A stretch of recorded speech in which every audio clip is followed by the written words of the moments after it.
Hola, ¿qué tal? ¿Cómo estáis? Yo soy Obdulia. Bienvenidos al canal. Hoy os traigo 5 libros que son impresionantes. Cada uno os va a impactar por algo diferente, pero los 5 en conjunto son libros que por lo menos yo me alegro muchísimo de no haberme perdido y que pienso que vosotros tampoco os tendríais que perder. El mundo era polvo y en polvo se convertía. El mundo me daba lástima. Estas son las frases más impactantes del libro de John Fante, Pregúntale al polvo, que se publicó en 1939. Cuando la Gran Depresión económica que azotó todo el mundo y sobre todo los Estados Unidos en la década de los 30, mucha gente en Estados Unidos que provenía de zonas más rurales, más humildes y que estaban muy afectadas por esta depresión económica y sobre todo por una gran sequía que también azotó al país, emigraron hacia zonas mejores y se fueron hacia la costa, hacia Los Ángeles, persiguiendo lo que todos conocemos como el gran sueño americano. Y esto es precisamente lo que hizo el protagonista de la novela Pregúntale al polvo. Se fue hasta California persiguiendo su gran sueño, que es llegar a ser un gran escritor, Arturo Bandini.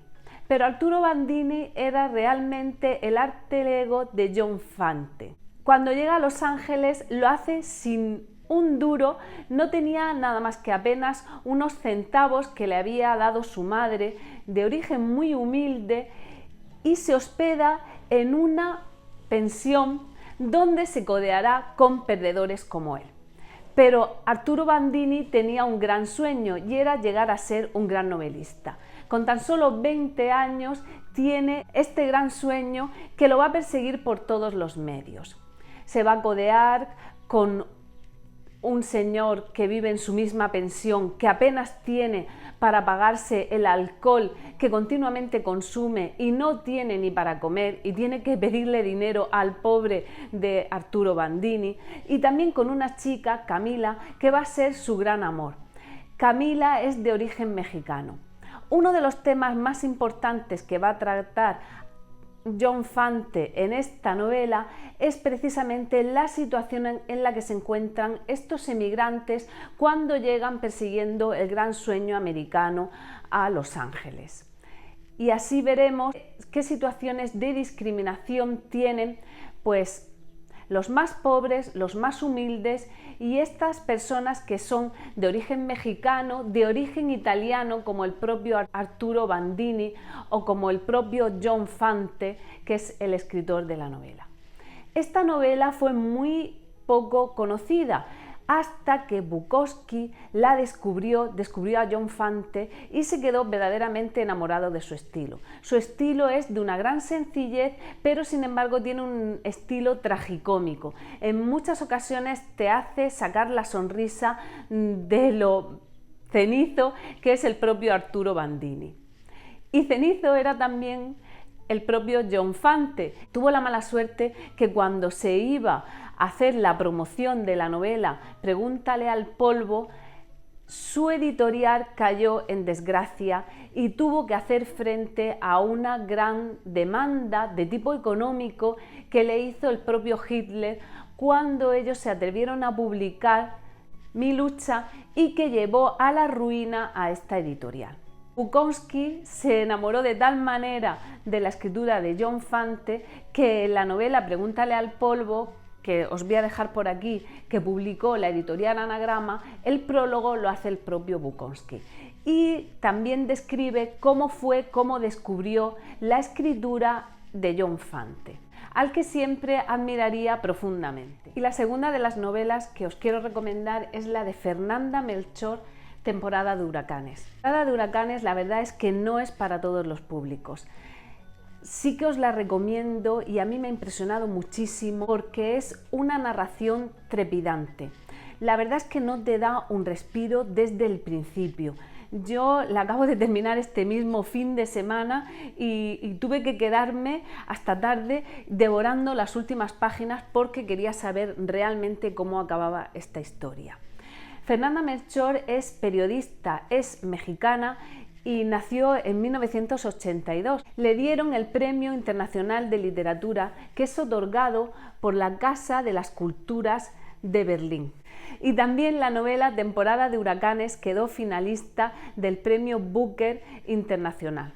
Yo la he leído porque muchos de vosotros me la habéis recomendado continuamente y la verdad es que me alegro muchísimo. Muchas gracias por esta recomendación porque de verdad merece muchísimo la pena. A mí me ha impresionado muchísimo porque es un retrato del México profundo. La verdad es que la historia ella la centra en un pueblo, La Matosa, que podría ser cualquier pueblo del mundo, un pueblo que podría ser también atemporal, pero en donde se da una circunstancia muy concreta y es la pobreza, la miseria, la ignorancia, la mezcla de supersticiones de origen africano, del propio origen indígena, con las creencias religiosas, católicas, cristianas. Toda esta mezcla que Fernanda Melchor nos retrata perfectamente va a hacer que esta novela sea una novela explosiva, desde el principio además. Y una de las cosas que también más me impresiona de esta novela es el lenguaje que utiliza Fernanda Melchor. Un lenguaje muy crudo. Es un dialecto que en muchas ocasiones a mí me costaba trabajo de entender, pero que al final seguías el ritmo tan trepidante que tiene la novela y se entendía perfectamente. En esta novela Fernanda Melchor quiso hacer una crítica a ese mundo tan misógino, denunciando también la homofobia, la violencia y el maltrato sobre todo de las mujeres y también de los propios adolescentes que están creciendo en ese mundo y que por un lado son las víctimas y por otro lado pasan a ser los violentos, los verdugos. La historia comienza cuando aparece en un canal el cadáver de una bruja. Esta mujer, este sujeto es conocido por todos en el pueblo, porque todas las mujeres acudían a él para solucionar sus problemas más graves.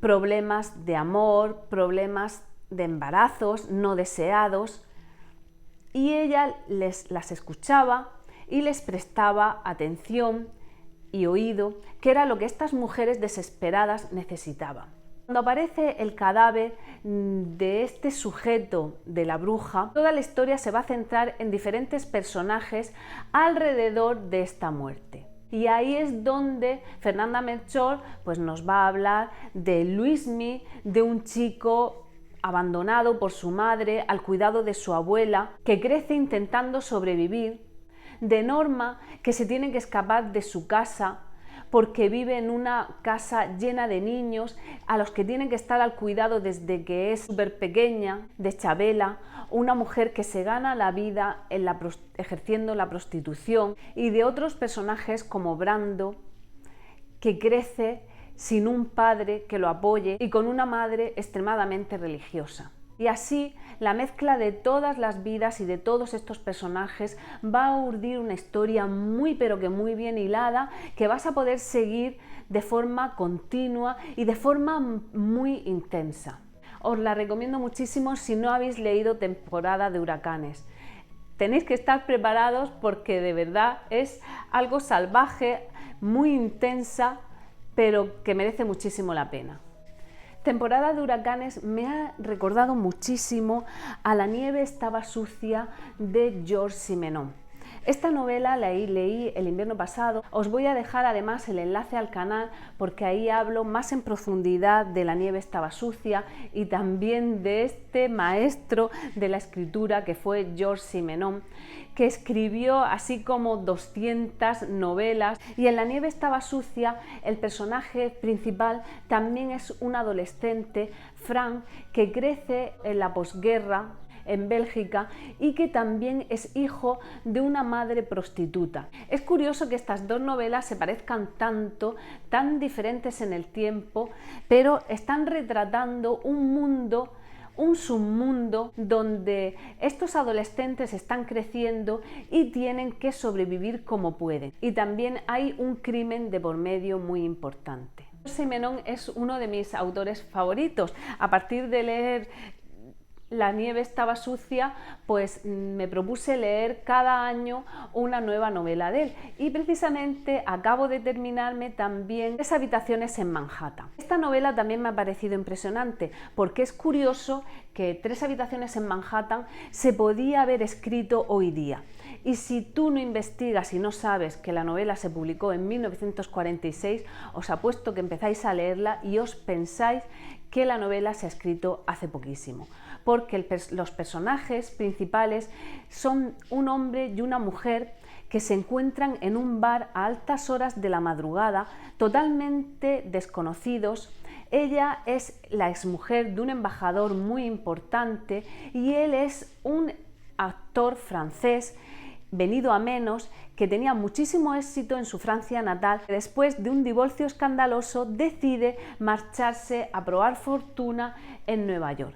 Y ahí, cuando se encuentran, empieza toda la novela con una carga muy sentimental. No sabía que Georges Simenon era tan sentimental y era capaz de transmitir tantas emociones. La emoción que más se transmite en Tres habitaciones en Manhattan es la soledad y el por qué las personas se enamoran y además para qué se enamoran, precisamente por un intento de escapar de esta soledad. Una de las novelas que quería hoy recomendaros es la de Almas grises de Philippe Claudel. Philippe Claudel es un profesor universitario, es antropólogo y está muy preocupado por los temas sociales, por la emigración, y además dio clases a presos y también daba clases de forma gratuita a discapacitados. Muy preocupado por todos estos temas, Philippe Claudel es capaz de hacer un retrato psicológico en esta novela, en Almas grises.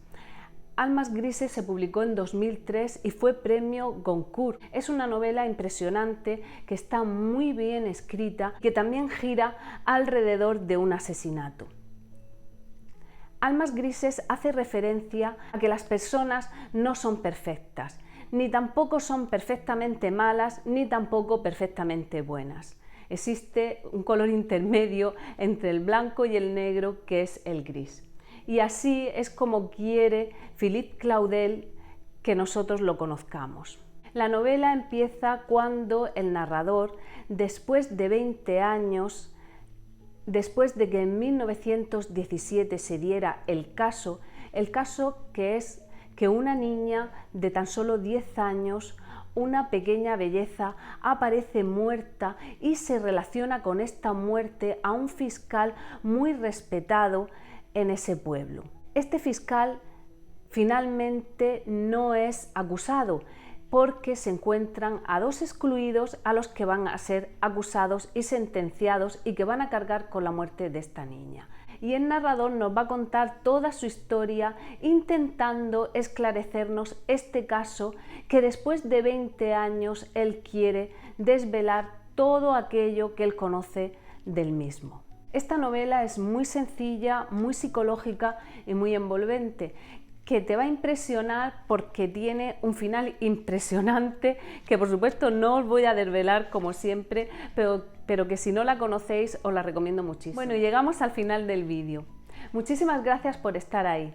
Me gustaría muchísimo que me comentaseis alguno de los libros que os habéis leído últimamente, que os ha impresionado y que me dijeseis también por qué. Gracias por estar ahí como siempre, que tengáis un gran día y nos vemos en el próximo vídeo. Un besazo. Un intelectual es el que dice una cosa simple de un modo complicado. Un artista es el que dice una cosa complicada de un modo simple.